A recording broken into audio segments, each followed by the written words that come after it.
आप सबका इस शनिवार साप्ताहिक सत्संग कार्यक्रम में स्वागत है। तो आज मुझे जो विषय दिया है, भगवद गीता का 7वां अध्याय चल रहा है आपके रेगुलर प्रवचन में। 7वें अध्याय का आज का 14 नंबर का श्लोक, ये बहुत ही प्रसिद्ध श्लोक है और इसे बहुत सारे संतों ने, श्रील प्रभुपाद ने बहुत बार अपने प्रवचन में बताया है ये तत्व को, सिद्धांत को। दैवी हेषा गुणमयी मम माया दुरत्यया मामेव ये प्रपद्यन्ते मायामेतां तरन्ति ते। इसका ट्रांसलेशन, तात्पर्य, प्रकृति के 3 गुणों वाली इस मेरी दैवी शक्ति को पार कर पाना कठिन है, किंतु जो मेरे शरणागत हो जाते हैं वे सरलता से इसे पार कर जाते हैं। तात्पर्य, भगवान की शक्तियां अनंत है और ये सारी शक्तियां दैवी है। यद्यपि जीवात्माएं उनकी शक्तियों के अंश है, अतः दैवी है, किंतु भौतिक शक्ति के संपर्क में रहने से उनकी पराशक्ति आच्छादित रहती है। इस प्रकार भौतिक शक्ति से आच्छादित होने के कारण मनुष्य उसके प्रभाव का अतिक्रमण नहीं कर पाता। जैसा कि पहले कहा जा चुका है, परा तथा अपरा शक्तियां भगवान से उद्भूत होने के कारण नित्य है। जीव भगवान की पराशक्ति से संबंधित होते हैं, किंतु अपरा शक्ति अर्थात पदार्थ के द्वारा दूषित होने से उनका मोह भी नित्य होता है। अतः बद्ध जीव नित्य बद्ध है। कोई भी उसके बद्ध होने की तिथि को नहीं बता सकता। फलस्वरूप प्रकृति के चंगुल से उसका छूट पाना अत्यंत कठिन है। भले ही प्रकृति अपराशक्ति क्यों न हो, क्योंकि भौतिक शक्ति परम इच्छा द्वारा संचलित होती है, जिसे लांघ पाना जीव के लिए कठिन है। यहाँ पर अपरा भौतिक प्रकृति को दैवी प्रकृति कहा गया है, क्योंकि इसका संबंध दैवी है तथा इसका चालन दैवी इच्छा से होता है। दैवी इच्छा से संचलित होने के कारण भौतिक प्रकृति अपरा होते हुए भी दृश्य जगत के निर्माण तथा विनाश में महत्वपूर्ण भूमिका निभाती है। वेदों में इसकी पुष्टि इस प्रकार हुई है, मायां तु प्रकृतिम विद्यान मायिनम तु महेश्वरम। यद्यपि माया मिथ्या या नश्वर है, किंतु माया की पृष्ठभूमि में परम जादूगर भगवान है, जो परम नियंता महेश्वर है। श्वेताश्वर उपनिषद 4.10। गुण का दूसरा अर्थ रस्सी या रज्जू है। इससे यह समझना चाहिए कि बद्ध जीव मोह रूपी रस्सी से जकड़ा हुआ है। यदि मनुष्य के हाथ पैर बांध दिए जाए तो वह अपने को छुड़ा नहीं सकता। उसकी सहायता के लिए कोई ऐसा व्यक्ति चाहिए जो बंधा न हो।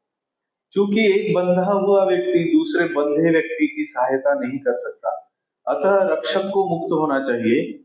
अतः केवल कृष्ण या उनके प्रामाणिक प्रतिनिधि गुरु बद्ध जीव को छुड़ा सकते हैं। बिना ऐसी उत्कृष्ट सहायता के भवबंध से छुटकारा नहीं मिल सकता। भक्ति या कृष्ण भावनामृत इस प्रकार के छुटकारे में सहायक हो सकता है। कृष्ण माया के अधीश्वर होने के नाते इस दुर्लंघ्य शक्ति को आदेश दे सकते हैं कि बद्ध जीव को छोड़ दे। वे शरणागत जीव पर अहेतुकी कृपा या वात्सल्यवशी जीव को मुक्त किए जाने का आदेश देते हैं, क्योंकि जीव मूलतः भगवान का प्रिय पुत्र है। अतः निष्ठुर माया के बंधन से मुक्त होने का एकमात्र साधन है भगवान के चरण कमलों की शरण ग्रहण करना। मामेव पद भी अत्यंत सार्थक है। माम का अर्थ है एकमात्र कृष्ण विष्णु को, ब्रह्म या शिव को नहीं। यद्यपि ब्रह्मा तथा शिव अत्यंत महान है और प्रायः विष्णु के ही समान है, किंतु ऐसे रजोगुण तथा तमोगुण के अवतारों के लिए संभव नहीं कि वे बद्ध जीव को माया के चंगुल से छुड़ा सके। दूसरे शब्दों में ब्रह्मा तथा शिव दोनों ही माया के वश में रहते हैं। केवल विष्णु माया के स्वामी हैं अतः वे ही बद्ध जीव को मुक्त कर सकते हैं। वेदों में श्वेताश्वतर उपनिषद 3.8 इसकी पुष्टि तमेव विदित्वा के द्वारे हुई है, जिसका अर्थ है कृष्ण को जान लेने पर ही मुक्ति संभव है। शिव जी भी पुष्टि करते हैं कि केवल विष्णु कृपा से मुक्ति प्राप्त की जा सकती है। मुक्ति प्रदाता सर्वेषां विष्णुरेव न संशयः, अर्थात इसमें संदेह नहीं कि विष्णु ही सबों के मुक्तिदाता है। ओम अज्ञानतिमिरान्धस्य ज्ञानाञ्जनशलाकया चक्षुरुन्मीलितं येन तस्मै श्रीगुरवे नमः। श्रीचैतन्य मनोभीष्टं स्थापितं येन भूतले स्वयं रूपः तदा मह्यं ददाति स्वपदान्तिकम्। वन्देऽहं श्रीगुरोः श्रीयुतपदकमलं श्रीगुरून् वैष्णवांश्च श्रीरूपं साग्रजातं सहगण रघुनाथान्वितं तं सजीवं साद्वैतं सावधूतं परिजनसहितं कृष्णचैतन्यदेवं श्रीराधा कृष्णपादान् सहगण ललिता श्रीविशाखान्वितांश्च नमो विष्णुपादाय कृष्णप्रेष्ठाय भूतले श्रीमते भक्तिवेदांत स्वामीनिति नामिने। नमस्ते सारस्वते देवे गौरवाणी प्रचारिणे निर्विशेष शून्यवादी पाश्चात्य देशतारिणे वाञ्छाकल्पतरुभ्यश्च कृपा सिन्धुभ्यैव च पतितानां पावनेभ्यो वैष्णवेभ्यो नमो नमः।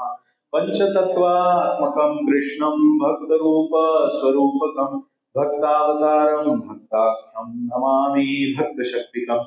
हे कृष्ण करुणा सिंधु दीनबंधो जगत्पते गोपेश गोपिका कांत राधा कांत नमोस्तुते। तप्त कांचन गौरांगी राधे वृंदावनेश्वरी वृषभानुसुते देवी प्रणमामि हरिप्रिये। जय श्री कृष्ण चैतन्य प्रभु नित्यानंद श्री अद्वैत गदाधर श्रीवासादि गौर भक्तवृंद। हरे कृष्ण कृष्ण कृष्ण हरे हरे हरे राम राम राम हरे हरे। हरे कृष्ण। तो आप सबका फिर से हार्दिक स्वागत है। आज का ये जो श्लोक बहुत ही महत्वपूर्ण श्लोक है।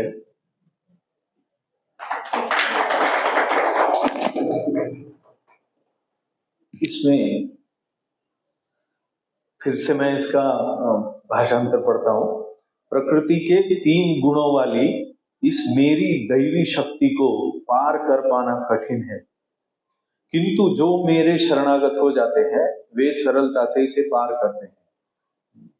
दैवी ह्येषा गुणमयी मम माया दुरत्यया मामेव ये प्रपद्यन्ते मायामेता तरन्ति ते।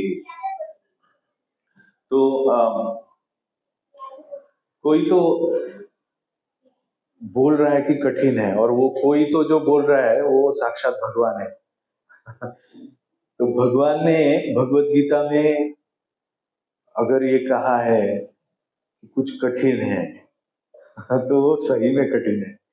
किसी के लिए गणित कठिन होता है, विज्ञान कठिन होता है, किसी के लिए भाषा मराठी या हिंदी में मार्क आते नहीं है, संस्कृत किसी के लिए कठिन होता है, किसी के लिए, हर एक के लिए कठिन और आसान कुछ अलग अलग डिपार्टमेंट है। परंतु भगवान के लिए क्या कठिन है? भगवान बता रहे हैं कि सबसे कठिन क्या है इस जगत में। ये जो जगत त्रिगुणों से चल रहा है और ये त्रिगुण रूपी जो माया है, ये दुरत्यया मतलब ये इसे पार कर पाना बहुत ही कठिन है। तो ये कठिन विषय मुझे दिया गया है। तो कोई कठिन सब्जेक्ट सिखाता है तो सारे सो जाते हैं। अगर आप में से कितने लोगों को गणित बहुत कठिन लगा है अपने स्कूल में? सबको लगा है। सबसे मुश्किल गणित ही होगा शायद। विज्ञान और गणित सबसे कठिन विषय लगते हैं लोगों को जनरली। तो इसीलिए गणित के क्लास में जगह रहना भी मुश्किल होता है, गणित या विज्ञान के क्लास में। आज का ये तात्पर्य पढ़ने के बाद तो आपको लगा होगा क्या चल रहा है, क्या क्या टेक्नोलॉजी, क्या बोल रहे हैं टेक्नोलॉजी के बारे में। तो आज हम देखते हैं कि आप सबने कुछ आर्टिफिशियल इंटेलिजेंस वगैरह ये सब चीजें सुनी होंगी ना। आज इसे ये भी कहा जाता है कि डिसरप्टिव टेक्नोलॉजी। डिसरप्टिव टेक्नोलॉजी क्या होता है कि जो डिसरप्टिव मतलब आपके जीवन में जो चल रहा है ना उससे बहुत अलग आपको चलना पड़ेगा। डिसरप्शन आ गया एक डिसरप्टिव टेक्नोलॉजी। तो एक ऐसा पूरे जगत में जितने वैज्ञानिक है या जितने बहुत बड़े बड़े आईटी में या किसी भी क्षेत्र में प्रोफेशनल है, आजकल वो बहुत चिंतित रहते कि आर्टिफिशियल इंटेलिजेंस आ गया है। आर्टिफिशियल इंटेलिजेंस जो सब्जेक्ट है वो बहुत कठिन भी है। मुझे याद है 2002 साल में मैं मुंबई में आर्टिफिशियल इंटेलिजेंस एक इंजीनियरिंग कॉलेज में पढ़ाता था। तभी 2002 मतलब आज कितने साल हो गए, 23 इयर्स। तब जो एआई हम लोग आर्टिफिशियल इंटेलिजेंस सिखाते थे और आज जो एआई आया है, तभी तो हमको भी लगता था ऐसा कि ये तो हाँ मतलब ऐसा कुछ हो भी सकता है क्या, परंतु आज हम देख रहे हैं ऐसा हो रहा है। तो ये जो सब्जेक्ट मैं सिखाता था, आज उसका गणित अगर मैं आज यहाँ पे सिखाना शुरू करूं, आप सब भाग जाओगे, इतना कठिन गणित है वो। परंतु भगवान यहाँ पे बोल रहे हैं कि सबसे कठिन आर्टिफिशियल इंटेलिजेंस नहीं है, सबसे कठिन माया, माया का साइंस सबसे कठिन है। तो अगर कोई सीरियस है भक्ति में तो इसको ये विज्ञान समझ लेना बहुत आवश्यक है कि वो किस तरह से बद्ध है। यहाँ पे श्रील प्रभुपाद ने तात्पर्य में भी कहा है कि बद्ध जीव, और इस बद्ध जीव को इस तरह से कस के बांधा गया है कि इसे कोई जो दूसरा बांधा हुआ है वो छुड़ा नहीं सकता, स्वयं भी छूट नहीं सकता क्योंकि ऐसे कस के बांधा है। दूसरा भी व्यक्ति जो बंधा हुआ है वो छोड़ नहीं सकता। तो जो बंधा नहीं है वही मुक्त कर सकता है। तो ये 7वां अध्याय जो है, थोड़ा सा बैकग्राउंड हम इसका देखेंगे। 7वें अध्याय में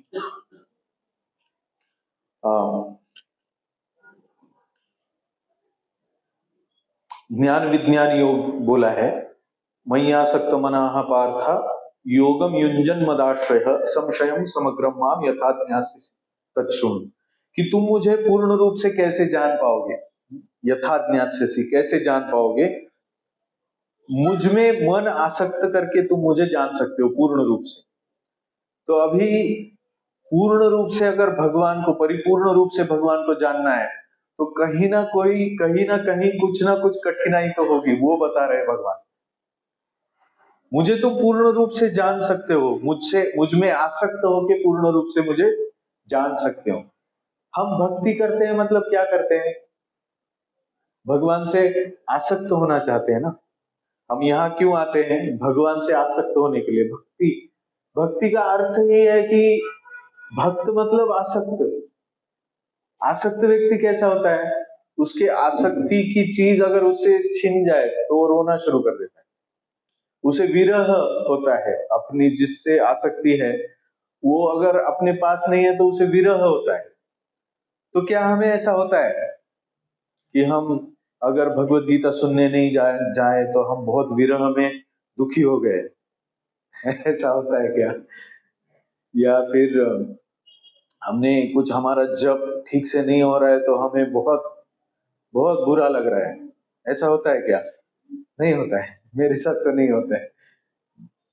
या ऐसा लगता है 16 माला हो गए, हाँ 16 माला हो गए, या जितने भी करते हैं चलो हो गया, नियम हो गया पूरा। तो ये अर्थ है कि मैं आसक्त मना नहीं है, आसक्त नहीं है मन हमारा। अगर अभी ये बेटा है, बच्चा है छोटा सा, इसकी माँ इसको दुखी नहीं देख सकती, इसका विरह सहन नहीं कर सकती, क्योंकि प्रेम है। उसी तरह से जब तक प्रेम नहीं है तब तक हमें कुछ ऐसा बुरा वगैरह कुछ नहीं लगता है उससे बिछड़ने के बाद। और हम में वो भक्ति नहीं है, तो हमें कुछ उससे कुछ लेना देना भी नहीं लगता है। अभी रास्ते पे इतने सारे लोग जा रहे हैं, कलयुग इतना शक्तिशाली है कि जो भक्ति मार्ग में आता है वो भी बहुत जल्दी भूल जाता है। जैसे हम यहाँ पे सत्संग में आते हैं, सत्संग में कुछ सुनते हैं भक्ति के बारे में, विज्ञान के बारे में, भक्ति के, और हम यहाँ से एक श्रद्धा, यहाँ से एक कुछ भक्तिमय सेवा करने की कुछ दृढ़ प्रतिज्ञा, कुछ इसमें प्रगति करने के लिए, कुछ अध्ययन करने के लिए संकल्प, ये सब हम यहाँ से ये कार्यक्रम होने के बाद लेके जाते हैं। परंतु ये हमारे हृदय में कितनी देर तक टिकता है कि हम पूरे फिर से दुनियादारी बोलते वैसे उसी में फिर से भूल जाते हैं, भूल भुलैया में। तो ये विज्ञान कैसा है, ये कैसा चलता है, अगर हम भूल जाते हैं, यहाँ पे हमें थोड़ी भावना आती है सत्संग से, और फिर यहाँ से जैसे ही पैर बाहर रखा तो हमारी भावना चली जाती है। तो इस भावना को दृढ़ करने के लिए, मयि आसक्त मना, आसक्त करने के लिए क्या किया जा सकता है? वो ज्ञानम तेहम सविज्ञानम इदम वक्ष्यामि अशेषता। मैं बिना कुछ बाकी रखे हुए, बिना कुछ छोड़े ये ज्ञान और विज्ञान तुम्हें पूर्ण रूप से बताऊंगा। भगवान बोलते हैं यज्ञात्वा नेह भूयोन्य ज्ञातव्यम अवशिष्यते, जिसे जान लेने के बाद कुछ और जानना जरूरी नहीं है। आगे भगवान बोलते हैं कि हजारों सहस्त्रों मनुष्याणाम सहस्त्रेषु कश्चित् यतति सिद्धे, सहस्त्रों लोगों में एक कोई तो इस विज्ञान के बारे में इंटरेस्ट दिखाता है। कितने लोग हैं हम लोग मोशी एरिया में जो इंटरेस्ट से इस विज्ञान के लिए आ रहे हैं? मनुष्याणाम सहस्त्रेषु, सहस्त्रों मनुष्यों में कोई विरला ही, यततामपि सिद्धानाम कश्चिन् माम वेत्ति तत्वता। जितने विरल लोग यहाँ पे आ रहे हैं भगवान के तत्व विज्ञान को जानने के लिए, उसमें से कश्चिन् माम वेत्ति तत्वता, कोई तो एक जान पाता है। जैसे मैंने बोला कि मैथमेटिक्स का क्लास है, तो प्रोफेसर बोलते हैं कि मैथमेटिक्स बहुत डिफिकल्ट है, ध्यान पूर्वक देखो, सुनो, मैं सब कुछ तुम्हें बताऊंगा। और विरला ही कोई इसमें 100% मार्क लाता है। तुम्हें क्या 100% लाना है मार्क, तो तच्छृणु, ध्यान पूर्वक सुनो, ऐसे बोलते हैं ना। भगवान ने वही बोला है पहले श्लोक में, असंशयम समग्राम माम यथा ज्ञास्यसि तच्छृणु बोला है। पहले भी मैंने एक महीने पूर्व एक प्रवचन में बोला है, श्रवण कितना महत्वपूर्ण है, श्रवण करना, बहुत ध्यान पूर्वक श्रवण करना कितना महत्वपूर्ण है। फिर भगवान आगे बताते हैं, अभी साइंस बताते हैं, भूमिरापो अनलो वायु खम मनो बुद्धिरेव च अहंकार इति में भिन्ना प्रकृति अष्टधा। भगवत गीता में प्रकृति के बारे में भी बताया गया है। 5 तत्व मैंने बताया था पहले भी, 5 तत्वों में प्रकृति एक है। तो प्रकृति कौन सी है? भूमिरापो एक स्थूल प्रकृति है, एक सूक्ष्म प्रकृति है।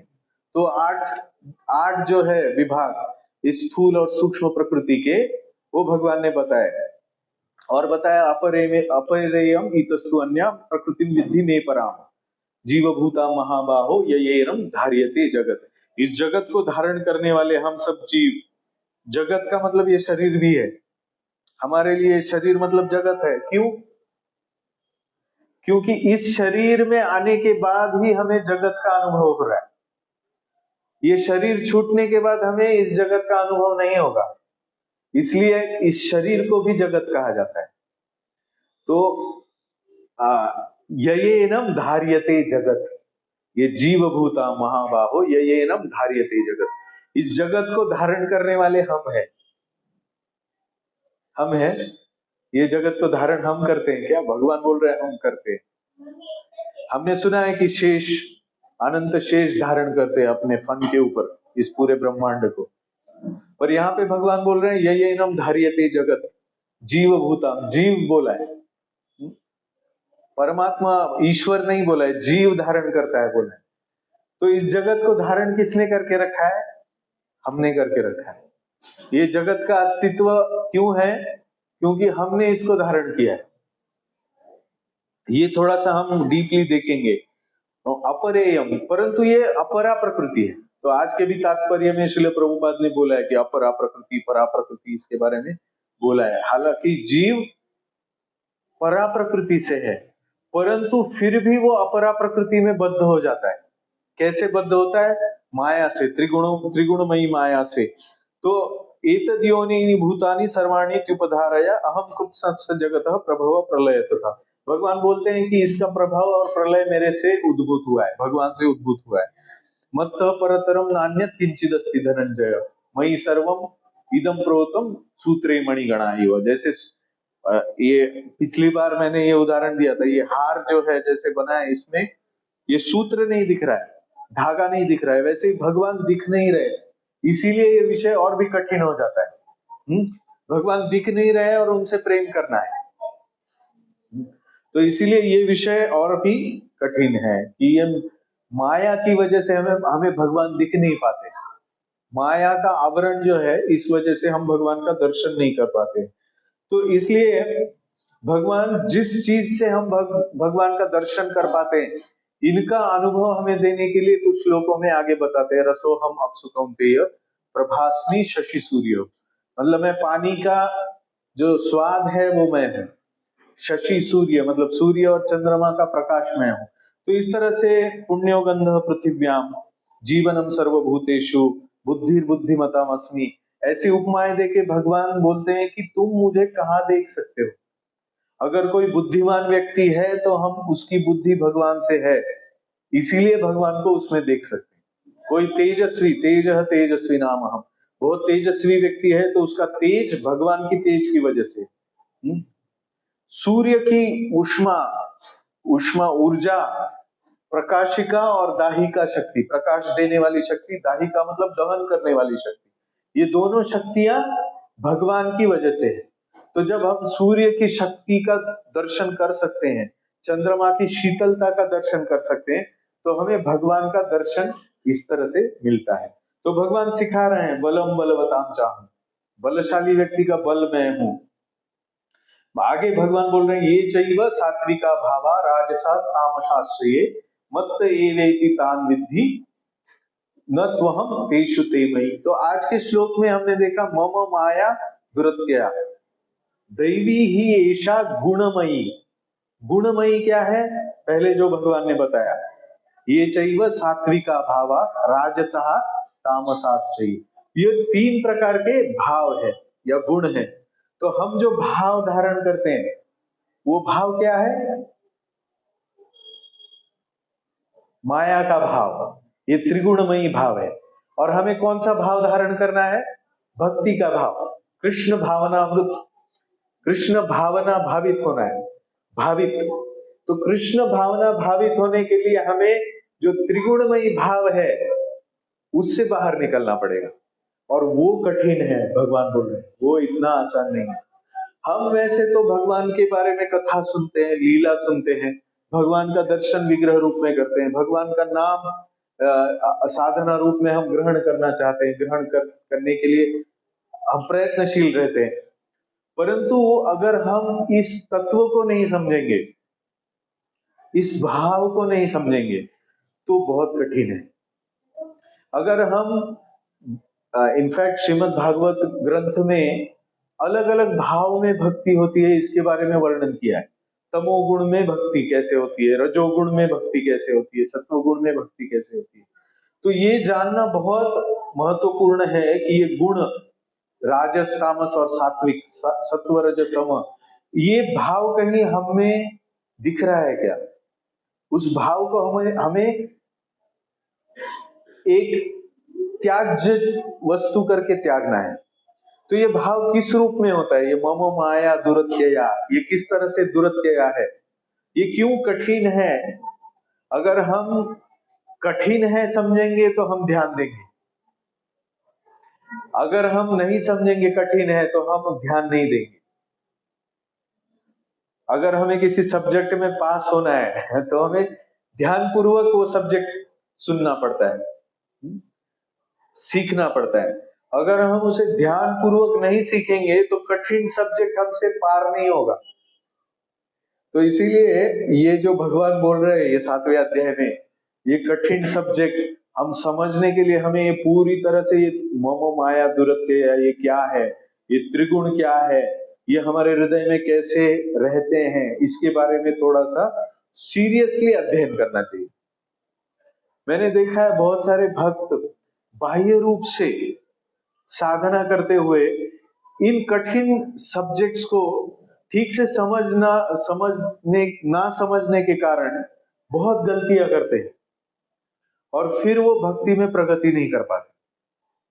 जब भगवान बोल रहे सुनो, जब भगवान बोल रहे हैं कि कठिन है, सुप्रीम मास्टर बोल रहे हैं, और मामेव ये प्रपद्यन्ते, मुझे सही रूप में जो शरणागत होता है वही मायाम यताम तरन्ति थे, ये बता रहे हैं। तो हमें इसका स्वरूप सीखना है कि ये त्रिगुणमयी माया है क्या है, ये किस तरह से काम करती है, ये मेरे हृदय में किस तरह से मुझे भ्रमित कर रही है, और इसमें से मुझे बाहर आने के लिए परमात्मा रूप में मेरे हृदय में जो भगवान है उनके साथ मैं कैसे जुड़ूं, उनको कैसे शरणागत हूं, उनकी क्या आज्ञा है, वो कौन सा विज्ञान सिखाना चाहते हैं। ज्ञान विज्ञान के सहित मैं पूरा बता रहा हूं, भगवान बोल रहे हैं। और ये 7वां अध्याय जो है ये भगवत गीता के भक्ति योग की शुरुआत है। पहले 6 अध्याय, बाद में के 6 अध्याय और ऊपर के 6 अध्याय, तो कर्मयोग, ज्ञान योग और बीच में भक्ति योग। तो भक्ति योग की शुरुआत है। तो अगर किसी का ये भ्रम है कि भक्ति योग में कठिनता कुछ नहीं है, तो आपका इस बारे में अभी क्या कह रहा है? कठिन है कि नहीं है भक्ति योग? कठिन है। किसके लिए कठिन है? जितना माया में है उतना कठिन है, जितना माया से बाहर है उतना आसान है। तो ये भक्ति योग आसान है कि कठिन है? इसका उत्तर क्या है? दोनों भी उत्तर है, आसान भी है कठिन भी है। कोई बोल सकता है अरे तू तो स्कॉलर है, तेरे लिए क्या है, तू तो 100% लाएगा, हमें पता है।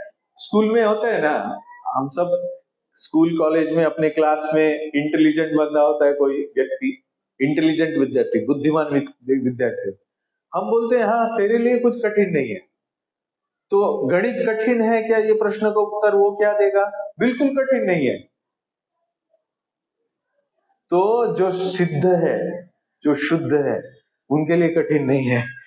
जो बद्ध है, जो अशुद्ध चेतना के है, उनके लिए कठिन है। तो हमारे लिए क्या है? कठिन है कि कठिन है, कठिन है। वो कठिन कैसे है ये हमें जानना है। और कठिन है इसका अर्थ ये है क्या कि हम उसमें 100% मार्क नहीं ला सकते? ला सकते हैं। कैसे? तच्छृणु, भगवान बोलते वो सुनो। तो इसीलिए बहुत भगवत गीता जैसा ग्रंथ, महान ग्रंथ, बहुत गंभीरता से सुनना चाहिए। श्रील प्रभुपाद बोलते हैं कि भगवान की जो लीलाएं हैं, भगवान कृष्ण की जो लीलाएं हैं, वो दशम स्कंद में आती है। पूरे 9 स्कंद का बहुत अच्छे से ध्यान करना चाहिए, तभी दशम स्कंद में जाना चाहिए, लीलाओं को समझना चाहिए। आप अगर दशम स्कंद खोलोगे, कृष्ण पुस्तक, कृष्ण की लीलाएं हैं। कृष्ण की लीलाएं एकदम छोटे बच्चों के लिए भी आसान है, बहुत श्रवणीय है, परंतु कृष्ण कौन है ये अगर समझेगा नहीं तो दशम स्कंद की कृष्ण लीला एक ऐसा ही शो हो जाएगा, एंटरटेनमेंट हो जाएगा, सिनेमा देख के ऐसे वैसे लगेगा। तो इसीलिए श्रील प्रभुपाद बोलते हैं अगर कोई अनर्थों से छूटा नहीं है, काम प्रवृत्ति से, क्रोध, लोभ आदि अनर्थों से लिप्त है, तो उसे पहले 2 स्कंद के बियॉन्ड जाना ही नहीं चाहिए। प्रभुपाद बोलते हैं ऐसे। हालांकि प्रभुपाद ने यह भी बोला है कि हरि नाम लो, कृष्ण का स्मरण करो, डीटी वर्शिप करो, कृष्ण की लीलाओं के बारे में सुनो, ये भी है, परंतु उसका सही मायने में अर्थ समझना है तो इस कठिन सब्जेक्ट मैटर को हमें समझना पड़ेगा। ऐसा ऑप्शनल नहीं है, वो इसमें पास होना पड़ेगा। और ये प्रभुपाद आसान करके देते हैं हमें। सिखाने वाला एक्सपर्ट है ना, प्रभुपाद एक्सपर्ट है, तो हमें उनसे सीखना है, श्रवण करना है। भगवान भी एक्सपर्ट है ना, उन्होंने जो बुक दिया है, सारे वेदों का सार इतने से छोटे से इसमें दिया है। एक्सपर्ट है इसीलिए इतना छोटा करके दिया है ना। अभी इसमें भी हम बोलेंगे प्रभु जी आपका कथा ना बहुत ऊपर से जाता है, प्रभु जी बहुत कठिन लगता है, तो ये गलत है, ऐसा नहीं करना चाहिए। तत्व विज्ञान को समझना चाहिए, भगवत तत्व विज्ञानम। यही भगवान बोल रहे हैं, ज्ञान विज्ञान सहितम यद ज्ञात्वा मोक्ष से अशुभात्। तुम्हारे जीवन में जो भी अशुभ है ना वो सारा नष्ट हो जाएगा, इसे समझो। हमने इसे कठिन करके रखा है, ये सब्जेक्ट कठिन नहीं है, हमने इसको कठिन करके रखा है। कैसे कठिन करके रखा है? ये हमने जो सात्विक, राजसिक और तामसिक भाव को धारण किया है ना, तामसिक भाव मतलब ये कठिन है, मेरे से नहीं होगा, मैं सो जाता हूं, इसको बोलते हैं तामसिक भाव। ये तामसिक व्यक्ति के लिए कठिन है, जड़ बुद्धि के लिए कठिन है, राजसिक बुद्धि के लिए कठिन है। जैसे हम सात्विकता की ओर बढ़ेंगे वैसे ये आसान हो जाएगा। तो इसीलिए जो हमारे वास्तविक गुण है, हमारे शरीर में जो गुणों का संचार है, हमारी जो आदतें हैं, हमारे जो आंतरिक भाव है, ये सारे सत्व रजतम आदि गुणों से प्रकाशित है। तो हमारे गुण जो हमारे हैं, हम कैसे किन गुणों से हम जीते हैं, हमारे पदार्थ जो हमारे आजू बाजू में है और हमारे पास है, और हमारी क्रियाएं जो है, इन तीनों में सत्व रज तम गुणों का प्राधान्य है। तो हमें जो भी विलक्षणता दिखती है उसके प्रति हम आकर्षित होते हैं। इसीलिए भगवान ने बोला है कि पानी का स्वाद में है। जैसे हमें प्यास लगती है तो हम आकर्षित होते हैं पानी की तरफ, और जब हम बहुत प्यासे हैं तो पानी की जो टेस्ट है, जो स्वाद है, उसमें हमें कृष्ण का दर्शन करना है। पहले पानी पीते थे गटक करके, बहुत अच्छा लगा। अभी हमें पानी पीते वक्त कृष्ण का ध्यान करना है। तो पानी हम अगर ऐसे ही पी के बोलेंगे तो वो रजोगुणी एक्शन हो गया, और जब हम पानी पीते हुए कृष्ण को धन्यवाद देते हैं वो भक्तिमय सेवा होगी। तो कठिन है क्या? कठिन कब होता है? पानी में हम इतना ये हो जाते हैं, तृप्ति का अनुभव करते हैं कि हम अपने आप को इंद्रियों की तृप्ति में भूल जाते हैं हम कौन है। हम अपने आप को जिह्वा या ये उदर समझते हैं, या वो अन्न नलिका समझते हैं जिसमें से पानी नीचे जा रहा है, जो गर्म हो चुकी है, तप्त हो चुकी है, जिह्वा तप्त हो चुकी है, गला सूख चुका है, पेट पानी मांग रहा है, तड़प रहा है। हम इन सब में तादात्म्य करके बैठे हैं, इस शरीर में हम तादात्म्य करके बैठे हैं। तो हम जब पानी पानी पानी होता है तो हमें कृष्ण याद नहीं आते, हमें क्या याद आता है? पानी याद आता है। और जब पानी मिल जाता है, तो जब हम तृप्त हो जाते हैं, तब वो पानी पीते वक्त हमें कोई ध्यान नहीं रहता है, गटक गटक गटक गटक पी जाते हैं, संतुष्ट हो जाते हैं।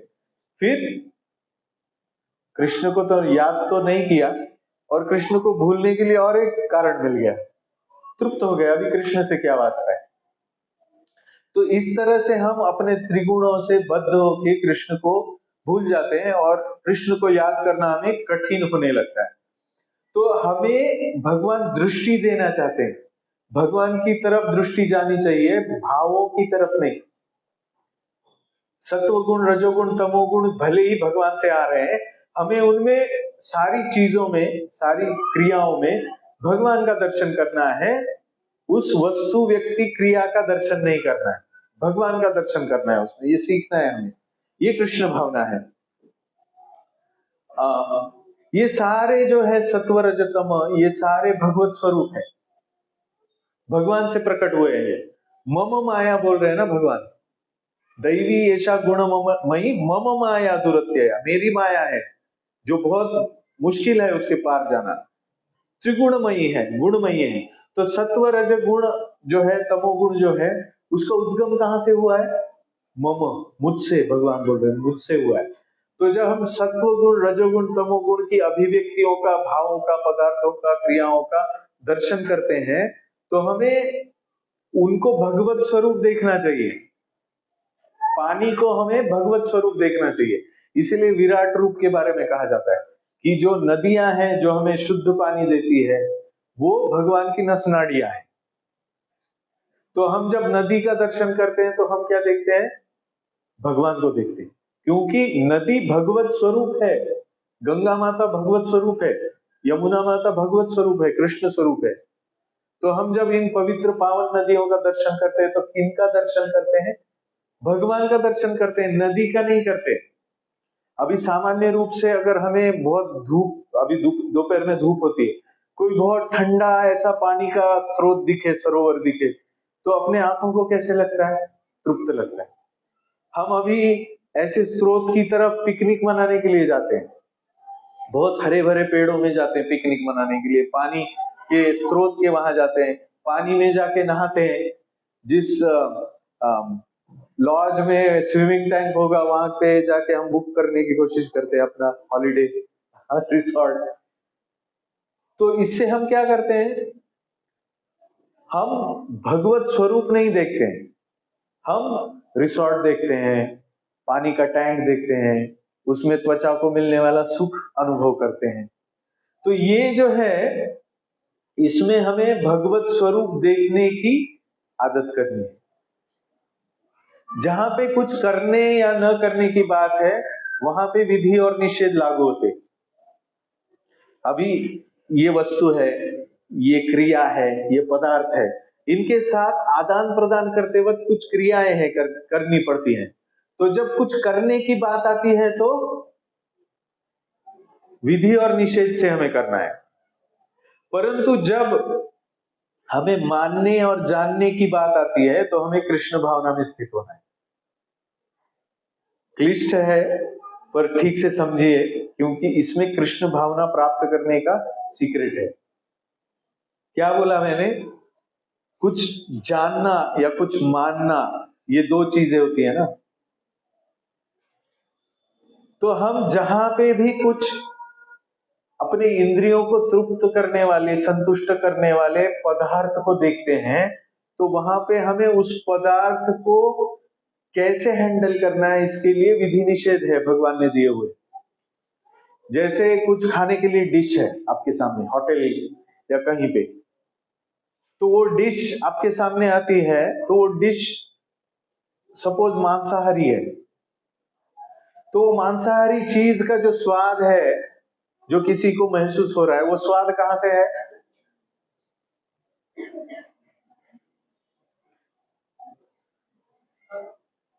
उसमें कृष्ण है क्या?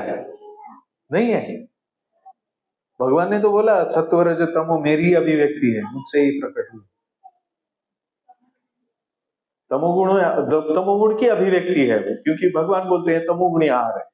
तो जब हम तमोगुणी आहार को देखते हैं तो उसमें इच्छा द्वेष में नहीं फंसते हैं, हम उसमें कृष्ण की शक्ति का अनुभव करते हैं, क्योंकि कृष्ण से ही उत्पन्न हुआ है। परंतु हम उसके साथ जब आदान प्रदान करते तो उसको कृष्ण है करके खा नहीं जाते, वहां पे विधि निषेध है। तो हम जब कुछ कृति करते हैं, डील करते हैं वस्तुओं के साथ, व्यक्तियों के साथ आदान प्रदान करते हैं, कर्तव्य करते हैं, तो हमें विधि और निषेध से करना है। कृति में निषेध हो सकता है, परंतु उसके प्रति आसक्ति या आसक्ति या द्वेष नहीं होना चाहिए, ये बात है। समझ में आ रहा है? किसी के बारे में आपको बहुत गुस्सा आता है या आपके भक्ति में बाधक व्यक्ति है, तो उस बाधक व्यक्ति को हम देख सकते हैं क्या कि ये कृष्ण का ही रूप है?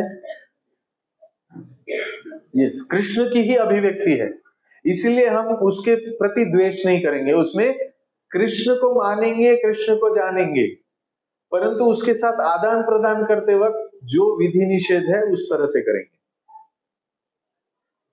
इस तरह से हम हर वक्त कृष्ण भावना में रह सकते हैं, भले ही बद्ध जीवन में हम बद्ध चीजों को, त्रिगुणों को महसूस कर रहे हैं, अनुभव कर रहे हैं।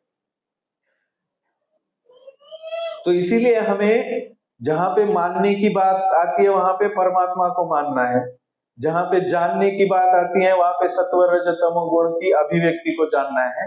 सत्व गुण से संपर्क कर सकते हैं, रजो तमो गुण से संपर्क नहीं कर सकते, उसको अवॉइड करना है, परंतु उसके बारे में द्वेष विकसित नहीं करना है। तो हमें इस संसार के स्वरूप को जानना है। इसीलिए भगवान बोल रहे हैं ना, ये प्रकृति कैसी है, ये त्रिगुणों से कैसी बनी है। तो हमारे जीवन में भी, हमारे शरीर में भी जिसको हमने जगत कहा, उसमें भी हमें सत्व रज तमो का कॉम्बिनेशन दिखेगा। तो क्या हम में तमोगुण है तो हम अपने आप को धिक्कार करते हैं? नहीं करते हैं। तो कहीं पे भी तमोगुण है तो हम उसमें भगवान का स्वरूप देख के आत्मीयता कर सकते हैं, जान सकते हैं, उसके बारे में द्वेष को दूर रख सकते हैं, परंतु उसके बारे में विधि निषेध का भी हमें उसके साथ पालन करना है। इससे बहुत सारी कठिनाई सॉल्व हो जाती है। बहुत सूक्ष्म प्रिंसिपल है, सूक्ष्म गणित है। इससे हम बहुत अच्छे से इस जगत में कृष्ण का दर्शन हमेशा कर सकते हैं। कृष्ण भावनामृत हमेशा ही कृष्ण भावना भावित हो सकते हैं, रह सकते हैं। तो हमें संसार के बारे में जानना चाहिए कि ये उत्पत्ति और विनाशशील है। हमारा शरीर जो भी सत्व रज तमोगुण से बनता है वो सारा उत्पत्तिशील और विनाशशील है। तो जब भी हम कुछ चीज देखते हैं उसमें प्रकृति जो है त्रिगुणों की, उसको पहचानना कैसे है? जो भी उत्पत्ति और विनाशशील है वो प्रकृति है। हम में भी जो भी उत्पत्ति होके विनाश हो जाता है वो प्रकृति है। तो उसमें क्या हुआ? हमारा शरीर है, प्रकृति है, वो उत्पन्न होता है और नष्ट होता है।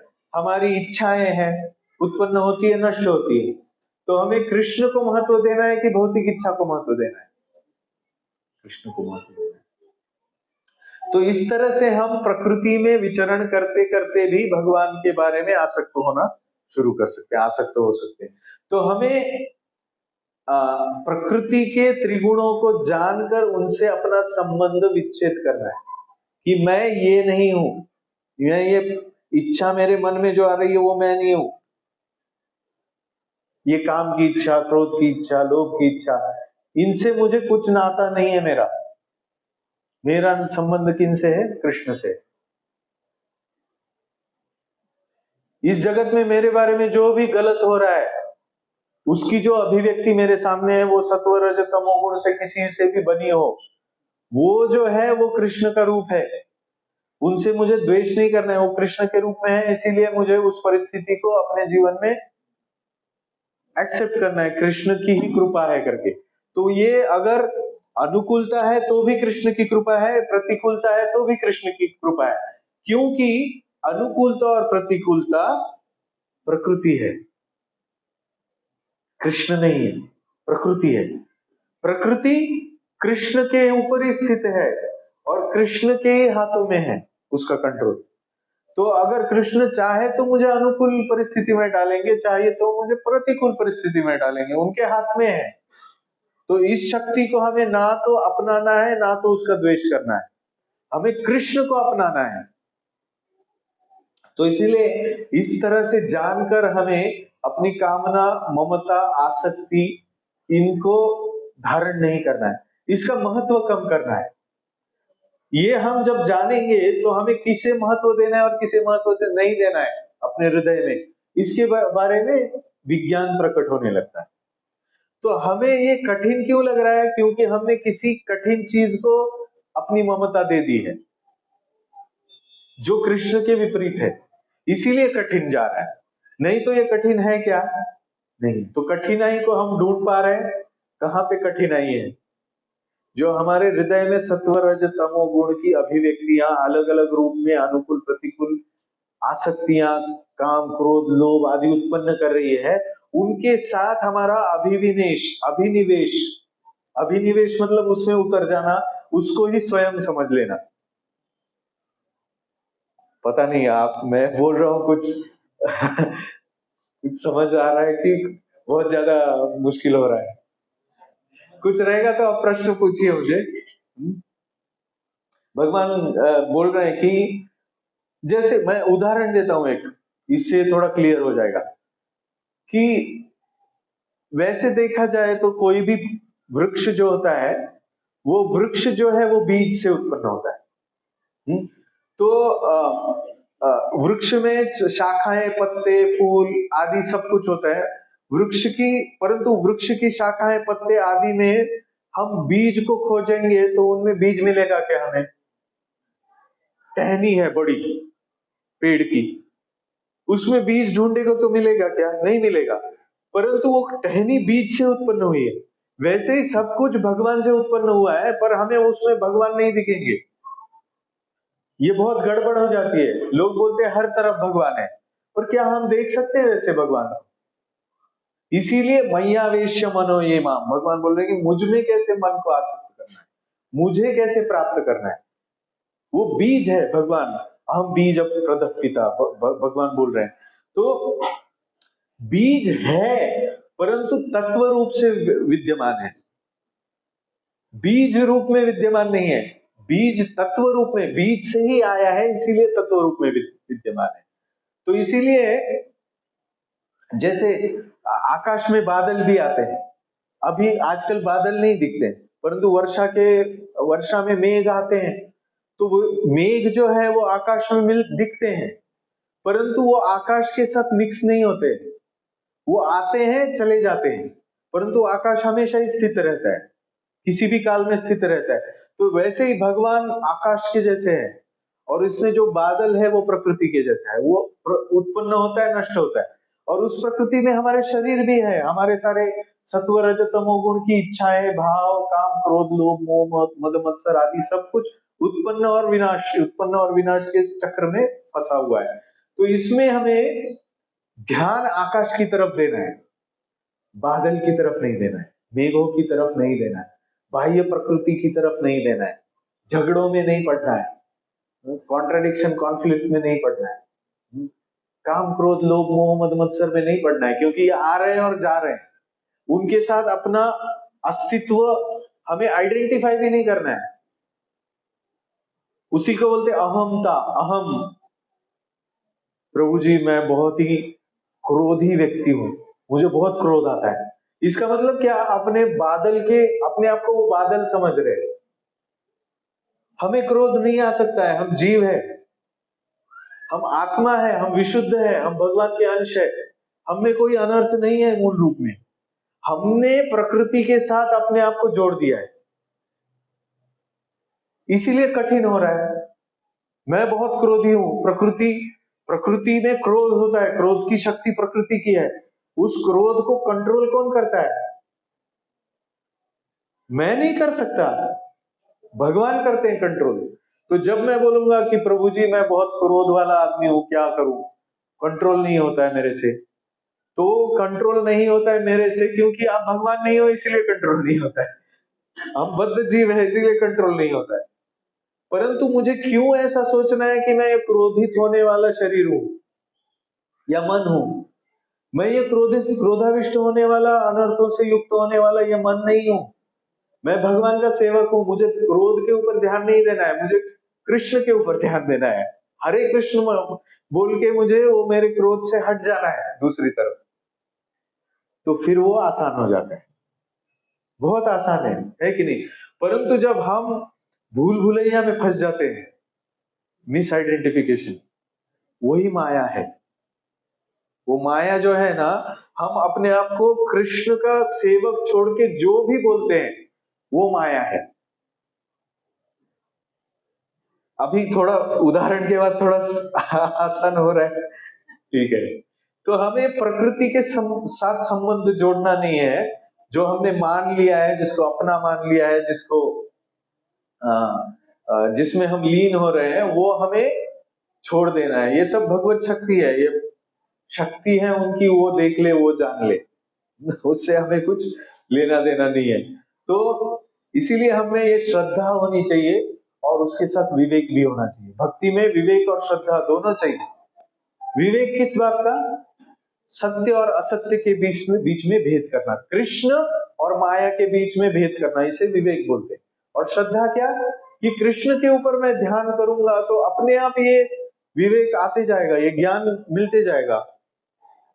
तो इस तरह से हम भक्ति मार्ग में आगे जा सकते हैं कि हमारे मन में जो स्फुरण आते हैं, अलग अलग इंद्रियों में जो स्फुरण आते हैं कार्य करने के, वो सत्व रज तमो गुणों से आते हैं। उनके साथ हमें अपने आप को जोड़ना नहीं है, उनको हमें भगवान की सेवा में लगाना है। ये और दूसरा आगे का पर्सपेक्टिव है। तो जो भी अच्छा बुरा है वो कहां से प्रकट हो रहा है? भगवान से प्रकट हो रहा है। बुरा भी भगवान से ही प्रकट हो रहा है। तो कंफ्यूज नहीं होना है हमें। कोई अगर बोलता है कि अरे इतनी सब बुरी चीजें हो रही है तो तुम्हारा भगवान कहाँ है, तो बोलना उनको, हाँ भगवान से ही प्रकट होती है बुरी चीजें, होती है, वास्तव है। तो फिर क्या फायदा ऐसे भगवान का? लोग बोलते हैं ना ये बुरा हो गया, मेरे साथ बुरा हो गया। हम भी बोलते हैं मैं इतना साधना करता हूँ, सिंसियरली करने की कोशिश कर रहा हूँ, फिर भी मेरा फॉल डाउन क्यों होता है? मैं काम क्रोध लोभ में क्यों फंस जाता हूँ? ये मन की स्फुरण होती है, इंद्रियों में स्फुरण होता है, और हम उसके ऊपर कार्य कर बैठते हैं, और उसके बाद अरे मैं भ्रमित हो गया फिर से। तो ये बुरा हो रहा है, वो भगवान कर रहे हैं क्या? नहीं, हमारा तो कुछ नियंत्रण नहीं है। अच्छा बुरा सबका नियंत्रण भगवान ही कर रहे हैं। इसमें कोई संशय नहीं होना चाहिए कि जो भी हमारे साथ अच्छा हो रहा है, जो भी हमारे साथ बुरा हो रहा है, वो भगवान कर रहे हैं। तो हमारी दृष्टि भगवान की तरफ जाएगी, बुरा होगा तो भी। तो इस तरह से इस तत्व को और गहराई से हम स्टेप बाय स्टेप समझ रहे हैं कि संसार में जो भी अच्छा बुरा, शुद्ध अशुद्ध, शत्रु मित्र, दुष्ट सज्जन, पापात्मा पुण्यात्मा, जो भी दिखता है, वो सब कुछ जो भी सोचने में, कहने में, सुनने में, समझने में आता है, वह सब कुछ भगवान है। क्योंकि भगवान के सिवा कोई सत्ता ही नहीं है। भगवान बोल रहे हैं ना, मम माया दुरत्यया मामेव ये प्रपद्यन्ते मायाम एताम तरन्ति थे। जो भी आपके जीवन में जो भी हो रहा है वो सब भगवान है। इसीलिए जब भक्त के ऊपर संकट आता है तो क्या कहता है? भगवान। जब भक्त के ऊपर अनुकूलता आती है तो क्या कहता है? भगवान।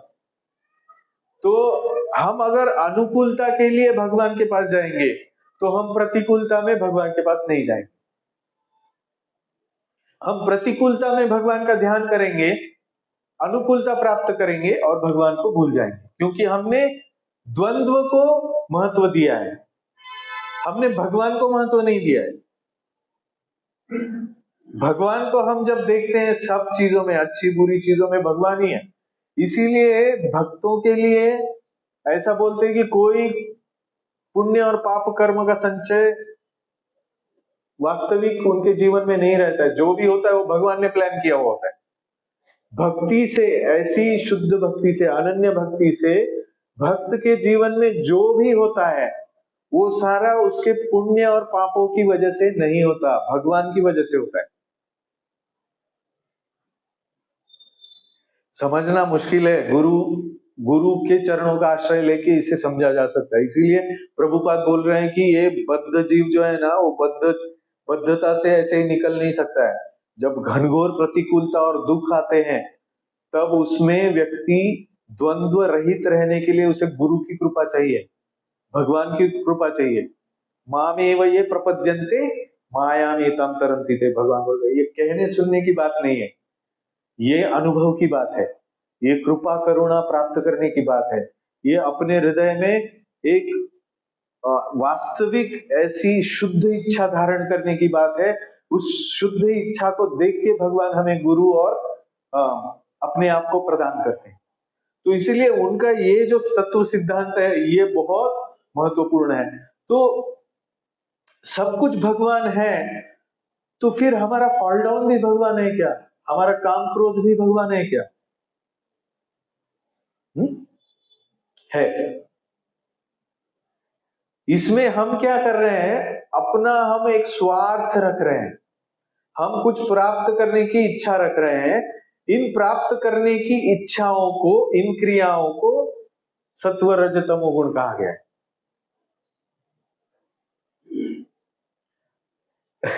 बस करे क्या?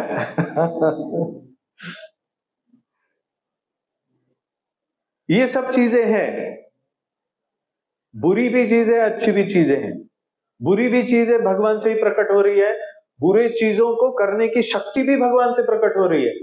मैं कुछ गलत काम करता हूं, क्रिया करता हूं, कार्य करता हूं, तो कार्य की शक्ति कौन दे रहा है? कहां लिखा है ऐसा? अभी अभी बताया, 7वें अध्याय में ही लिखा है। बल बलम बलवताम अस्मि, बलवानों का बल मैं हूं। हमें कोई भी क्रिया करने के लिए बल लगता है ना, सोने के लिए भी बल लगता है, सबके लिए, उठने के लिए, बैठने, खाने के लिए, सबके लिए बल लगता है। तो गलत क्रिया करने के लिए बल लगता है। भगवान ने अगर सैंक्शन नहीं किया है ना, वो प्रकृति को आदेश नहीं दिया है ना ये करो, तब तक वो नहीं होगा। अच्छा या बुरा कुछ भी हो, नहीं होगा। वो भगवान की वजह से ही होता है। परंतु हम अगर अपने स्वार्थ के लिए चीजें करते हैं तो वो माया है। तो इसीलिए भगवान ने पिछले श्लोक में बोला है ना, धर्म विरुद्धो कामोस्मि भरतर्षभ। काम, भगवान बोलते हैं ना, काम एष क्रोध एष रजोगुण समुद्भव, पर यहां पे भगवान बोल रहे वो काम भी मैं हूं। कौन सा काम? धर्म विरुद्धो, जो धर्म के विरुद्ध ना हो वो काम मैं हूं। तो हम जब अपने स्वार्थ के लिए धर्म के विरुद्ध जाके कुछ करते हैं तो वो हम माया में हैं, वो रजोगुणी काम हो गया, वो भगवान नहीं है, वो हमारा स्वार्थ है। तो इसीलिए ये स्वार्थ जो है वो माया है। परंतु वो स्वार्थ प्राप्त करने के लिए जो भी साधन सामग्री है, शक्ति है, वो सब भगवान हमें देते हैं, तभी वो क्रिया पूर्ण हो सकती है। इसीलिए अनासक्त होके भोगों को भोग के भी हम धीरे धीरे भोगों की आसक्ति से छूट सकते हैं। इसीलिए भगवान बोलते हैं कि तुम्हें काम भावना है तो शादी करो, विवाह करो, काम तृप्त करो अपने वैवाहिक संबंध में। और वो काम अगर आपका विवाह के पवित्र बंधन में है और उसमें वैदिक शास्त्रों का नियमों का आप निर्वहन करते हो उस कार्य में, जैसे मैंने बोला ना, कार्य करना है तो विधि निषेध है, तो विधि पूर्वक हम वो कार्य करते हैं तो वो भगवान का स्वरूप है। और जब तक हम भगवान के आदेशानुसार कार्य करेंगे विधि निषेध से, तब तक हम भगवान को कनेक्टेड रहेंगे, भगवान की चेतना में रहेंगे। जिस क्षण हमने अपने स्वार्थ की तरफ ध्यान दिया और स्वार्थ के लिए कर्म किया, उस क्षण वो माया होगी। तो इसीलिए ये कठिन है, क्योंकि हम बहुत स्वार्थी है। हम सब कुछ हमारे इंद्रियों के लिए करते हैं, हम कुछ भी चीज भगवान के लिए नहीं करते। ये जो सत्संग है, ये हमें यही सिखाने के लिए, यही सीखने के लिए प्रभुपाद ने ये जब सब कठिन जो दिया, यही सीखने के लिए कि हम भगवान के लिए करें, हमारे लिए कुछ भी ना करें, हमारे स्वार्थ के लिए। तब जाके ये जो माया है, तो भगवान भी बोलते प्रकृति व च कर्माणि क्रियमाणानि सर्वशः यह पश्यति तथा आत्मा आत्मानम अकर्तारम स पश्यति। जो अपने आप को कर्ता नहीं समझता है वो सही मायने में देखता है। तो कौन करता है? हम करता नहीं है किसी भी चीज के, तो करता कौन है? परमात्मा, भगवान कृष्ण करता है। परंतु हम ये देख रहे हैं क्या कि कृष्ण को मैं किस चीज में लगा रहा हूं? मेरी काम की तृप्ति में मैं कृष्ण को लगा रहा हूं। ये शरीर मंदिर है क्योंकि यहाँ पे साक्षात कृष्ण परमात्मा रूप में बैठे, तो इस शरीर को, इस मंदिर को मैं स्वार्थ के लिए लगा रहा हूं, परमार्थ के लिए, कि भगवान की सेवा में नहीं लगा रहा हूं। इसीलिए भगवान गाइड करते हैं हमें कि क्या करना चाहिए, क्या नहीं करना चाहिए, विधि और निषेध। किम कर्म किम अकर्मेति कवयो अपि यत्र मोहिताः तत्ते कर्म प्रवक्ष्यामि यद् ज्ञात्वा मोक्षसे अशुभात्। तुम अशुभों से मुक्त हो जाओगे जब मैं तुम्हें कहता हूं कि किम कर्म किम अकर्म, क्या करना चाहिए क्या नहीं करना चाहिए। इसीलिए हम भगवद गीता इतना ध्यान पूर्वक पढ़ रहे हैं कि क्या करना चाहिए क्या नहीं करना चाहिए। ये शरीर जो है वो प्रकृति है, परंतु प्रकृति है तो क्या इसे फेंक दे? क्या इसकी तरफ ध्यान ना दे?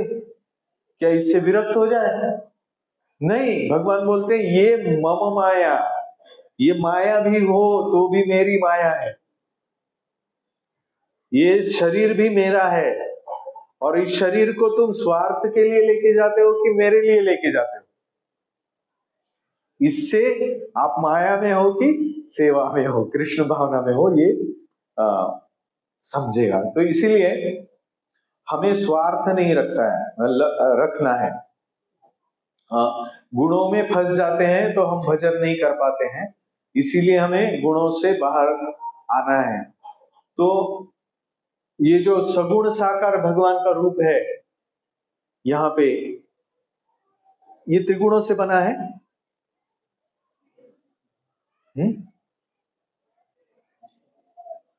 क्यों त्रिगुणों से नहीं बना है? ये तो पूरा प्रकृति अष्ट धातु, कौन से धातु की मूर्ति है? पंच धातु की मूर्ति है। पंच धातु मतलब हाँ, पंच महाभूतों से आते हैं ना, तो ये प्रकृति नहीं है।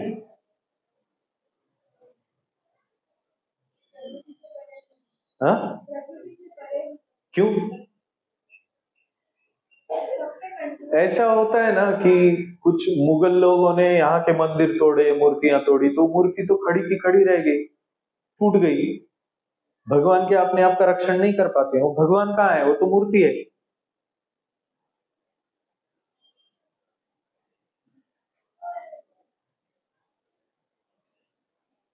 वो भगवान कैसे बन गए? भगवान खुद बोल रहे हैं ना, हाँ, भूमि रापो अनलो वायु खम मनो बुद्धि रे, उसी से बना है ना वो। भूमि तत्व में ही ये पंच धातु आते हैं, उसी से बना है। उसको अग्नि से तपा के उसको एक शेप दिया है, वायु से ठंडा करके उसको अभी मूर्ति रूप में वो साकार हो चुका है। तो ये क्या है? पंच धातु है। तो ये भगवान है क्या? क्यों भगवान है? क्योंकि भावना है भगवान की उसमें, हमारी भावना है उसमें भगवान है करके। उसी तरह हम किसी भी चीज में भगवान का भाव करेंगे तो हमें हर तरफ भगवान दिखेंगे। तस्याहम न प्रणश्यामि अहम न सचन में प्रणश्यति। मुझे जो सर्वत्र यो माम पश्यति सर्वत्र सर्वम च मयि पश्यति तस्याहम न प्रणश्यामि सच में न प्रणश्यति। अहम मतलब भगवान बोल रहे हैं कि मेरा जो भक्त है मुझे सब में दिखता है। तो क्या आप भगवान स्वरूप नहीं है? आप भगवत स्वरूप नहीं है? आप भगवत स्वरूप नहीं है? ये पंचधातु की मूर्ति अगर भगवत स्वरूप है तो आपके हृदय में भी परमात्मा है, उसमें भगवान का दर्शन हम कर सकते हैं। तो आप भी तो भगवत स्वरूप जीव है, भगवान का जीव अंश है आप। तो आपको देख के भी, सबको देख के भी हमें भगवान का दर्शन करना है। हम क्यों प्रभु जी कहते हैं? प्रभु किसको कहते हैं? भगवान को कहते हैं। प्रभु जी मतलब हर एक कोई हमारे लिए भगवत स्वरूप है। जब हम हर जगह पे ऐसे भगवान का दर्शन करेंगे तो हम कभी भी भगवान से दूर नहीं होंगे। क्या हम हमारे पत्नी के साथ या पत्नी पति के साथ जब वार्तालाप करती है तो क्या भगवत स्वरूप का उसमें अनुभव करते हैं? हमारे बच्चों में हम भगवत स्वरूप का अनुभव करते हैं, हमारे गुरु में करते हैं, हमारे भक्तों में करते हैं।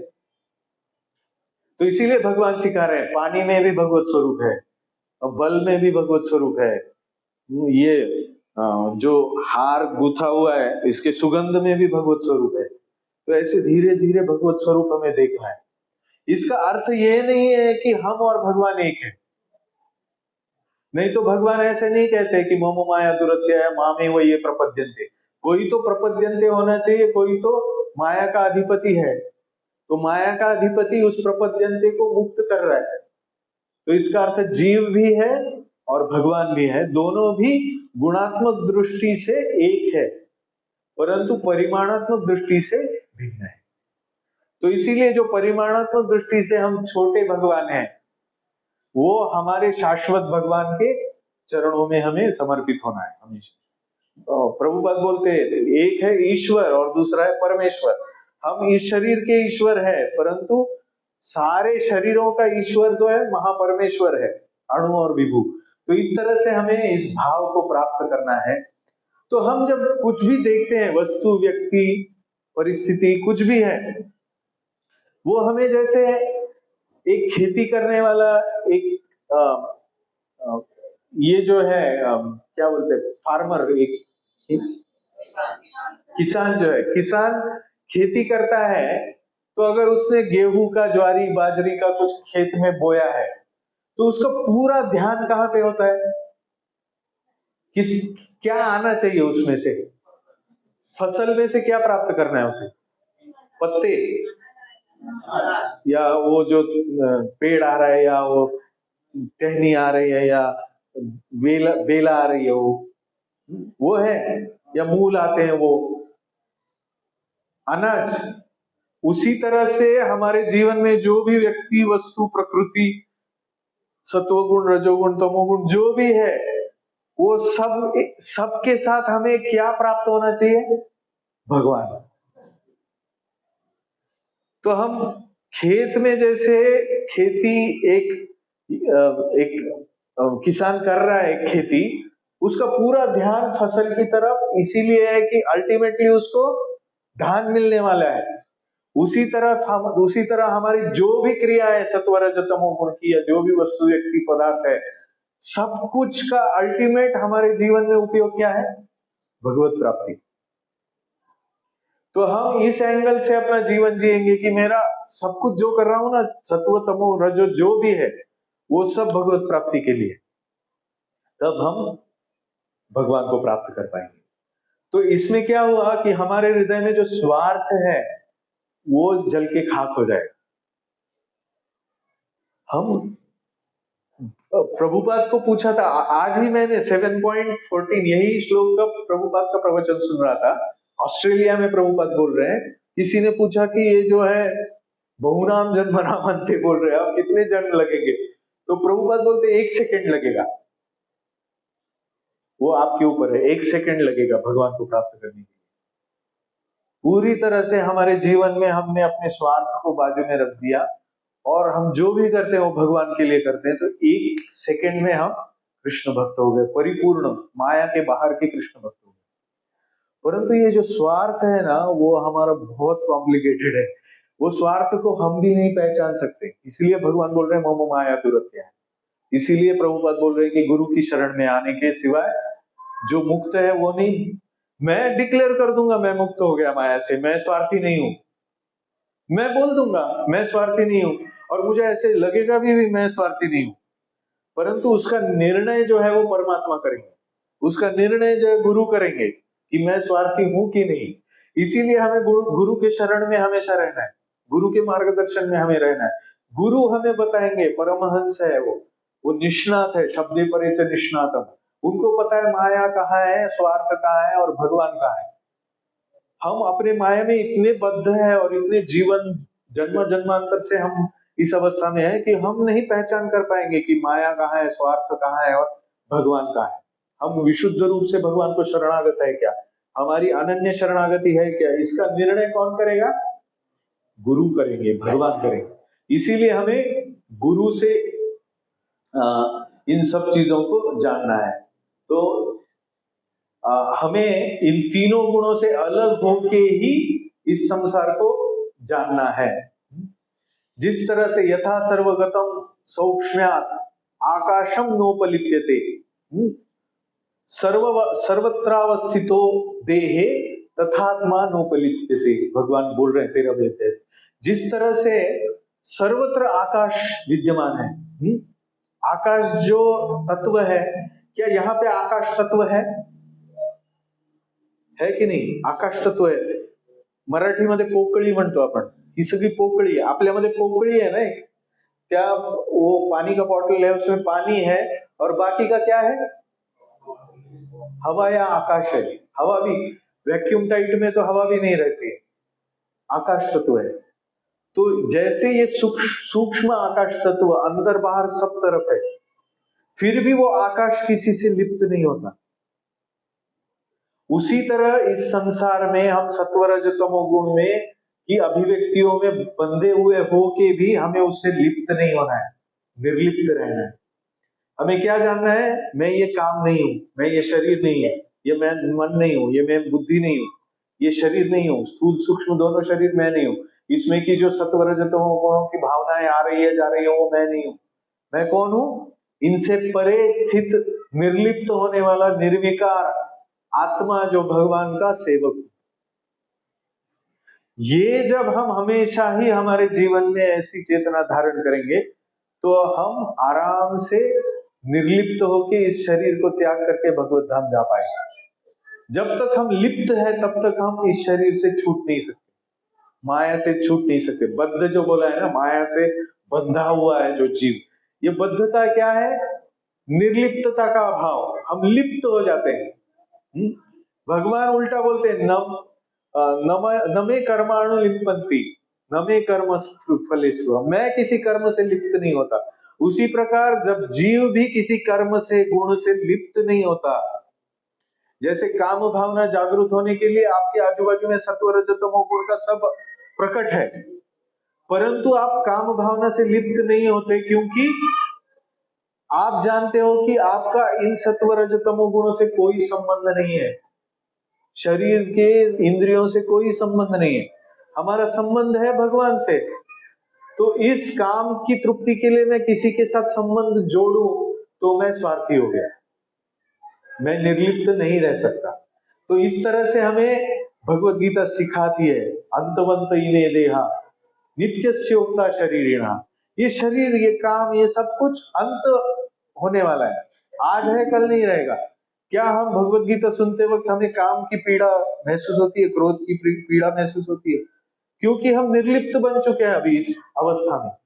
इसी निर्लिप्त अवस्था को हमें लेके जाना है, सुनो, सुन के, हमारे हृदय में धारण करके निर्लिप्त ही रहना है, इसकी प्रैक्टिस करनी है। कदाचित हम आज के सत्संग के सुनने के बाद इस कंपाउंड के बाहर जाते जाते तक निर्लिप्त रह गए, कंपाउंड के बाहर गए और फिर से लिप्त हो गए, होता है ना।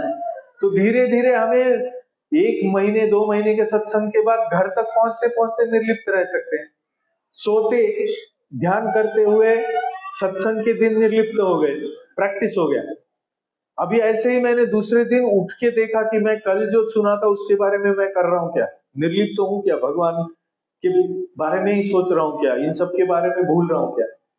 तो ये भूल भुलैया जो है ना, तमोगुण रजोगुण सतोगुण का, ये भूल भुलैया में आकर्षण करने के लिए ऐसे उसके सब एजेंट्स बैठे हुए हैं, वो खींचते हैं, इधर आओ इधर आओ इधर आओ, मैं हूं मैं हूं मैं हूं भगवान।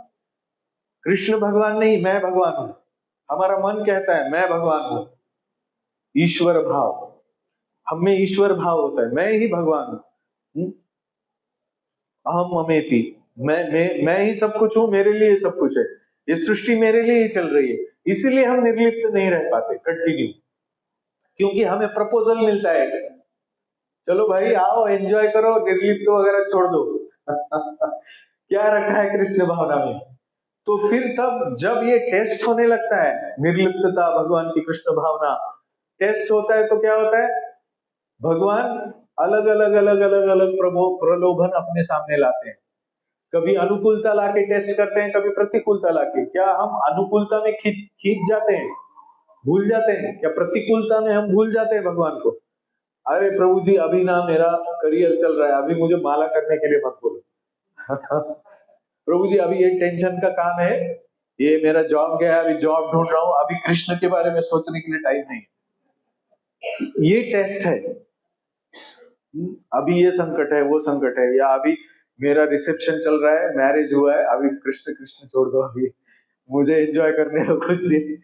ये स्वार्थ है, इसीलिए हम कृष्ण को भूल जाते हैं। और इसीलिए हम, वो प्रभुपाद जो बोल रहे 1 सेकंड में हम कृष्ण भावना भावित हो जाते, ये 1 सेकंड में उनके लिए है क्योंकि वो निर्लिप्त है, वो अपने आप को अंतवंत इमे देहा, इस अंत होने वाले देह से अपने आप को लिप्त नहीं कर रहे, निर्लिप्त है। क्या टाइम हो गया? अरे बाप रे 9 बज गए ठीक है हम रुकते हैं यहाँ पे। तो आज का जो श्लोक है, मैं समझता हूँ कि हमने काफी उसके बारे में बहुत डीपली, बहुत गहराई से हमने देखा है। तो हमें आज के श्लोक में 1-2 चीजें जो है वो मैं बोल देता हूँ, जो रह गई है। माम एव बोलते हैं भगवान, तो प्रभुपाद बोलते हैं ना तो ब्रह्मदेव, ना तो शिव, ना तो रुद्र। तो इसमें भी ना बहुत बार एक गलत प्रचार हो जाता है कि भगवान कृष्ण को ही आप मानते हो, दूसरे किसी को मानते नहीं हो। तो इस मानने में भी ना, ये जो प्रभुपाद बोल रहे हैं कि शिव नहीं दे सकते हैं, तो कोई शास्त्र में से कोई उदाहरण लाएगा कि शिव की भक्ति करके भी ये व्यक्ति आत्म तत्व को प्राप्त हो गया, मिथ्या अहंकार से मुक्त हो गया। तो यहाँ पे हमें ये देखना है कि जब हम भगवान की अभिव्यक्ति देवी देवताओं में देखते हैं, उनमें भी हम भगवान का दर्शन करते हैं। तो हम उनको जब स्वार्थ के रूप में आदान प्रदान नहीं करते हैं तो वो यज्ञ है, वो विष्णु का रूप है। हाँ, भगवान बोलते हैं ना कि सहयज्ञ प्रजा सृष्टवा पुरोवाच प्रजापति अनेन प्रसयिष्यध्वम येन योत्तिष्ठ कामधुक। आपको जो भी प्राप्त करना है वो प्राप्त करने के लिए मैंने देवी देवताओं को बनाया है और उनके साथ आप यज्ञ के साथ जुड़ सकते हो। यज्ञ मतलब स्वार्थ बाजू में रख के विष्णु की सेवा। भगवान बोलते हैं ना यज्ञार्थात कर्मणोन्यत्र लोकोयम कर्म बंधना। यज्ञ मतलब भगवान विष्णु के लिए कर्म करना चाहिए, वो नहीं किया तो बद्ध हो जाते। तब जब हम देवी देवताओं को भगवत स्वरूप भगवान के ही सेवक मानते हैं, जैसे हम अपने बच्चों को भगवत स्वरूप कैसे मान सकते हैं, इस विग्रह को जैसे मान सकते हैं, वैसे ही हम अगर देवी देवताओं को यज्ञ स्वरूप मानते हैं, विष्णु के ही सेवक मानते हैं और उनके साथ निस्वार्थ भगवत भक्ति के लिए आदान प्रदान करते हैं, तो वो भक्तिमय सेवा जैसा होता है। इसीलिए उसको तीसरे अध्याय में रिकमेंड किया है, देवान भावयता अनेन ते देवा भावयन्तु वह परस्पर भावयन्तः श्रेयः परमवाप्स्यत। आप देवी देवताओं के साथ यज्ञ रूपी आदान प्रदान करके अपना कल्याण प्राप्त कर सकते हो। भगवान कोई भौतिक चीजों के लिए कल्याण श्रेय का शब्द यूज करेंगे? क्योंकि भौतिकता में श्रेय नहीं है। भगवान बोल रहे हैं इनके साथ आप आदान प्रदान कर सकते हो, पर वो काम के लिए नहीं है, विष्णु की संतुष्टि के लिए। तो इसीलिए देवी देवताओं के साथ भी हमें संबंध सही रूप में रखना है। उनको रिजेक्ट किया तो गलत कर देंगे हम लोग, उनका अपराध किया, अपमान किया तो गलत कर देंगे। जब हम जैसे गोपियों ने देवी कात्यायनी की उपासना की, युधिष्ठिर महाराज ने सूर्य देव की उपासना करके अक्षय पात्र को प्राप्त किया, जिस अक्षय पात्र से भगवान संतुष्ट हुए एक निवाला लेके, तो भगवान की भक्ति के लिए वो सब। काम स्थै अपहृत ज्ञाना प्रपद्यन्ते अन्य देवता। भगवान बोलते हैं अपहृत ज्ञान, जिसको ज्ञान नहीं है वो काम के लिए देवी देवताओं के पास जाता है। तो यहाँ पे फर्क स्वार्थ या परमार्थ ये है, देवी देवता या देवी देवता नहीं है ये नहीं है। आई होप समझ में आ रहा है। इस्कॉन देवी देवताओं को रिजेक्ट नहीं करता है, ये बहुत बड़ा अपप्रचार है। इस्कॉन देवी देवताओं को सही रूप में कृष्ण भक्ति में कैसे उनकी भी पूजा करनी वो सिखाता है। नहीं तो प्रभुपाद ने भगवत गीता में से ये पूरा निकाल के दूसरा भगवत गीता लिखा होता। प्रभुपाद ने दिया है ना तात्पर्य इसके ऊपर। ये कृष्ण भावना भावित। प्रॉब्लम स्वार्थ है, प्रॉब्लम देवी देवता की उपासना नहीं है। स्वार्थ से उपासना करना मतलब अपहृत ज्ञान। अल्प बुद्धया, जो अल्प बुद्धि है वो देवी देवताओं के पास अपनी काम इच्छा के लिए जाते हैं। काम इच्छा प्रॉब्लम है, देवी देवता प्रॉब्लम नहीं है। देवी देवता तो भक्त है भगवान के। क्या हम किसी भक्त के बारे में बोलते हैं ऐसा? हम तो बोलते हैं कि भक्तों का भी उपासना पूजा करना चाहिए। भगवान बोलते हैं मेरी पूजा से अधिक भक्तों की पूजा है। तो देवी देवताओं को छोड़ देंगे फिर? प्रभुपाद ने लिखा है ब्रह्मा शिवा को शरणागत नहीं होना है। प्रभुपाद लिख रहे हैं कि उनको इंडिपेंडेंट भगवान से जान के, उनके पास भगवान को ना देख के, उनका संबंध ना समझ के उनके पास सिर्फ जाएंगे तो कुछ नहीं मिलेगा, क्योंकि ये काम स्थिर अपहृत ज्ञान है, ये भाव है उसमें। कोई कोई लोग इसको प्रभुपाद की कमेंट्री में ऐसा लिखा है, शास्त्रों में वैसा है करके गलत प्रस्तुत कर देते हैं और प्रभुपाद को भी रिजेक्ट कर देते हैं, इस्कॉन को भी रिजेक्ट कर देते हैं। ऐसा नहीं है, ये हमें बहुत अच्छे से समझना है, ये ऐसा नहीं है। वैदिक ज्ञान इसीलिए गहन है, इसीलिए गुरु की आवश्यकता होती है। तो इसीलिए आसुरी जो है संपदा, ये असुषु प्राणेषु रमन्ते इति असुरा, ऐसे बोला है। जो अपने इंद्रियों और प्राणों का पोषण करने के लिए भगवान को उपयोग में लाता है या भक्ति को भगवान की शक्तियों को उपयोग में लाता है, वो असुर है। असुर भी देवी देवताओं की उपासना करते हैं। क्यों करते हैं? इंद्रियों के लिए, प्राण पोषण करने के लिए। तो जब हम इंद्रिय और प्राण पोषण को छोड़ देते हैं, निस्पृह हो जाते हैं, निरहंकारी निर्मम हो जाते हैं कि मुझे शरीर है नहीं रहे फर्क नहीं पड़ता है, जो भी है भगवान की सेवा में लगाना है, तब हम आसुरी प्रवृत्ति से भगवान को भजते नहीं है, हम दैवी प्रकृति से। दैवी येषा गुणमयी मम माया दुरत्या। वो जो आसुरी प्रवृत्ति से हम भगवान की तरफ जाते हैं तो फिर हम फंस जाएंगे, हम माया से बाहर नहीं। इसका मतलब यह है कि हमारे इंद्रियों प्राणों के लिए हम भगवान से आदान प्रदान बिजनेस नहीं करते हैं। तो इसीलिए जो मामेव प्रपद्यन्ते अनुकूलस्य संकल्पः प्रतिकूलस्य वर्जनम रक्षति इति विश्वासो गोप्तृत्वे वर्णम तथा आत्मनिक्षेप कार्पण्य षड्विधा शरणागति। शरणागति के 6 लक्षण हैं। तो ये जो प्रपद्यन्ते है शरणागति, उसमें से पहला क्या है? अनुकूल चीजों को धारण करना, प्रतिकूल चीजों को छोड़ देना। भगवान रक्षा करेंगे ऐसा विश्वास रखना। रक्षा करेंगे ना भगवान, मुझे क्यों चिंता करनी है, मुझे ये चाहिए वो चाहिए, भगवान दे देंगे। गोप्तृत्व, मेरे लिए सब कुछ भगवान है, इसे गोप्तृत्व वर्णन बोलते, कि मेरे लिए सब कुछ भगवान है, भगवान करेंगे सब कुछ। आत्मनिक्षेप मतलब पूरी तरह से इस तरह से शरणागत होना। आत्मनिक्षेप मतलब पूर्ण तरह आत्मसमर्पण करना और विनम्र रहना। विनम्र रहना मतलब ये कार्पण्य, कृपणता, कृपण रहना मतलब विनम्र रहना, ये प्रपद्यन्ते, ये शरणागति के लक्षण है।